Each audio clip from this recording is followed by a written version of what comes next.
This airfield in southern France is a microcosm of an aviation industry in crisis.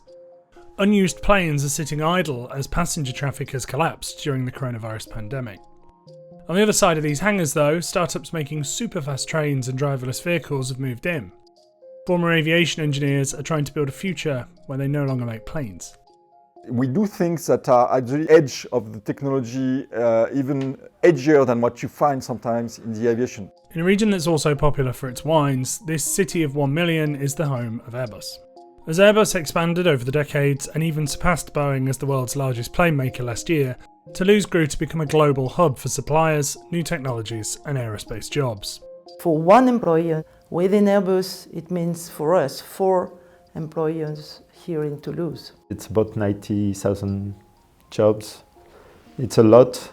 But within a few months, the world stopped flying because of COVID-19. Plane orders fell by more than 2/3, and Airbus has announced it needs to cut about 5,000 jobs in France alone.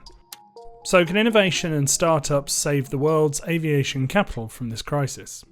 The old people would say that aviation was born here. In this city near the Spanish border, an inventor in the late 1800s tried to build one of the very first powered flying machines. And in the mid-60s, a prototype of the Concorde, the world's first supersonic passenger plane, was assembled here. Airbus established Toulouse as its base in the mid-70s and has its headquarters as well as multiple factories in the region.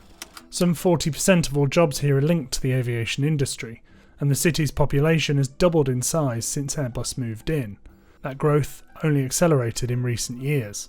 For the last 15-20 years, despite the crisis, September 11, 2008 financial crisis, in fact there was no slowdown. Jan Barbeau spent 38 years working at Airbus and is its former head of innovation. So we were in a very steep ramp up and brutally everything stopped. It's really a catastrophe, I would say. Now he's the president of an aviation industry group that wants to help the city reduce its reliance on airplanes. Before the pandemic, he set an ambitious goal: to create 40,000 jobs in and around the aerospace sector by 2025. Got the financing for more than 600 projects with a total budget of 1.6 billion euros. So you may say it's little compared to the big money at European level, but for the region it's important. Some of that money is going to use here, at this former military airport that's been transformed into an innovation hub. When we arrived on the site was abandoned since a few years now. We have removed all the bombs everywhere we walk, so it's safe now, but it was a funny situation when we arrived.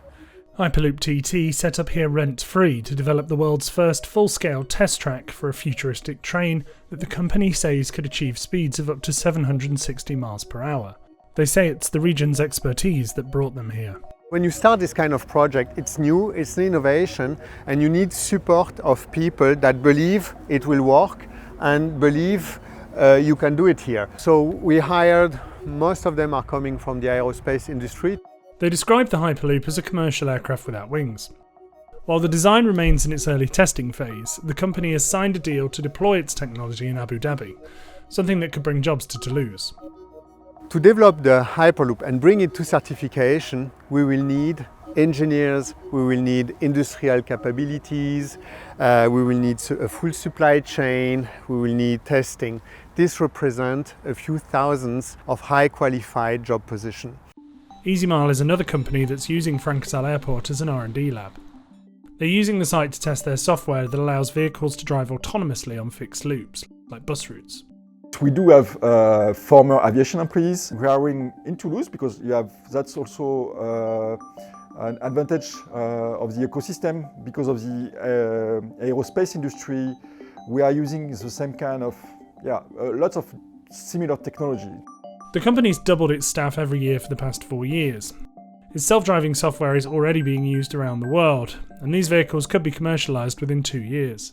Still, none of the companies here employ anywhere near as many as employees as giants like Airbus. And we are 250 people. We're not going to hire the 5,000 people of Airbus, so we need to be reasonable on that. Obviously, when you compare, it's not the same number of jobs. Many jobs will be offered, not the same amount. Dominique Fur is a local official in charge of economic policies. I would lie if I would tell you that tomorrow they will find a job. Industry leaders fear that the current crisis could lead to an 80% cut in production for Airbus suppliers and a wave of unemployment.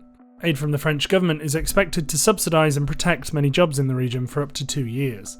Still, as it's expected to take far longer than that for passenger traffic to return to pre-pandemic levels, mass voluntary layoffs, early retirement and redundancies are likely to continue. Given the scale of the crisis and the share of our business that has disappeared for the foreseeable future, there's still a need for adaptation. And blue-collar workers are set to be hit hardest, as many of these startups are looking to hire white-collar engineers, while production and factory jobs could be somewhere else. What we don't know yet is, will they decide to settle a manufacturing site here? Even as globally 90% of startups fail, Toulouse is hoping that some of these projects could take hold and grow here. Obviously not all of them will survive, but some of them will develop and some of them will create really hundreds and thousands of jobs, not now, but in a few years, that's clear.